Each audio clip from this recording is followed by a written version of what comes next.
In Good Shape, your weekly dose of health information on Deutsche Welle.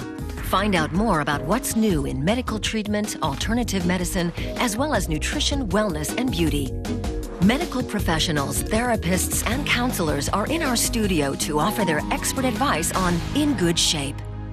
And we'll find out now what to do when your heartbeat is irregular. My guest in the studio is an experienced cardiologist, Dr. Dietrich Andresen. Thank you very much for joining us. Hello. Dr. Andresen, so an irregular heartbeat can be harmless or it can be a sign of something more serious. What makes the difference?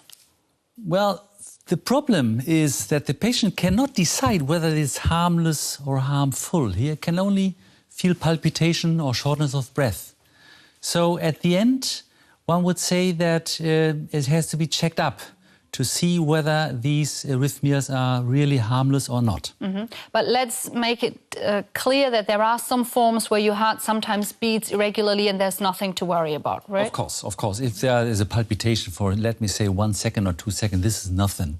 However, sometimes, I must say, even less frequent arrhythmias can be serious, so the doctor can only decide whether it's yes or not. So you need to get it checked out. And you mentioned warning signs like dizziness, you said before. Yeah. What else is there? If there's a sudden heart running or heart beating, or the patient feel near consciousness, there's a clear sign of checking up with the doctor, because this may be the sign before a so-called sudden cardiac arrest. Some patients may sudden collapse due to sudden cardiac arrest, and they have only signs of palpitation, nothing else. So if you feel a palpitation, go and get yourself checked out. But then again, there are some forms of arrhythmias that don't produce any noticeable signs. So who should get their heart health monitors? Who's most prone to having a problem there, maybe? Well, especially those who have an underlying heart disease. For instance, hypertension with heart disease, heart insufficiency are the heart failure patients, and patients with a coronary artery disease. We know that these patients are prone to develop arrhythmias which sometimes can be serious and sometimes not.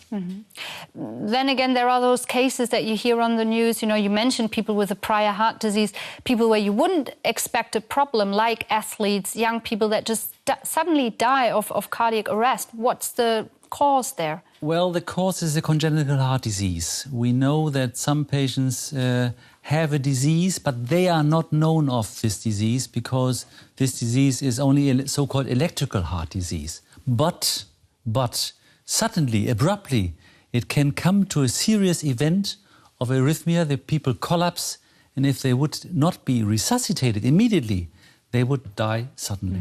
So what examinations should you be getting to be on the safe side? I think the first thing is make an EKG. This is easy. And an echo as well. Electrocardiogram, yes, to have your heartbeat monitored. That's it. And an echo as well, the echocardiogram, an ultrasound of the heart. And then you can see whether there's any underlying heart diseases. If this is not the case, you are on the so-called safe side, much more on the safe side. This is done.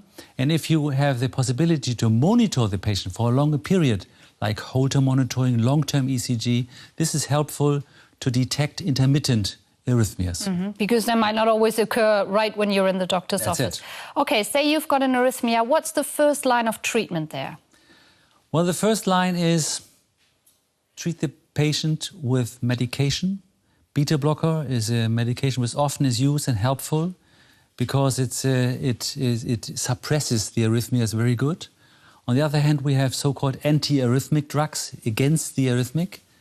And lifestyle, of course. Changing the lifestyle is also a possibility to improve the patient's feeling. So, Dr. Andresen, when it comes to atrial fibrillation, ablation is a very standard procedure that's done.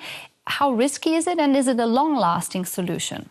If it's done in clinics who do that often, very often, it's not risky.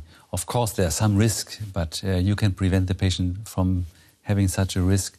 And so it's a good procedure. It's much better than treating the patients just with medication. In general, how well can you treat patients who have arrhythmias? I mean, there are many different forms, but is there a cure for each one of them, basically? Well, sometimes it's very hard to treat the patient very effectively, especially in patients with atrial fibrillation. We know that it's a tough work to make the patient symptoms-free. However, using medication in good dosages as well as treating the patients with ablation. We have the possibility to do this procedure of ablation several times, 2-3 times. Then in most cases, we are very effective for a long-term period to treat the patient good. Okay, that sounds promising.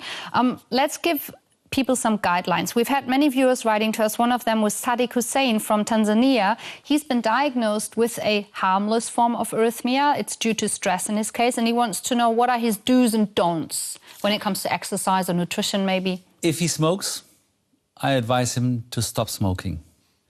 If he drinks very often alcohol, I would do as well, because we know alcohol is a trigger to induce atrial fibrillation, and we call this holiday heart syndrome, which means that patients drink alcohol as normally on weekend, on Sunday, on Saturday, and on Monday they develop, due to the alcohol intake, develop this atrial fibrillation, and so they came and complain of palpitation and shortness of breath and angina pectoris, and this has to be treated then. So omit alcohol. So alcohol, smoking, generally lead a healthy lifestyle, maybe exercise. Sport, exercise, sport, doing sport is very effective, helpful, and it makes you feeling good. In many ways. Well, thank you very much for being our guest today. Thanks for your time.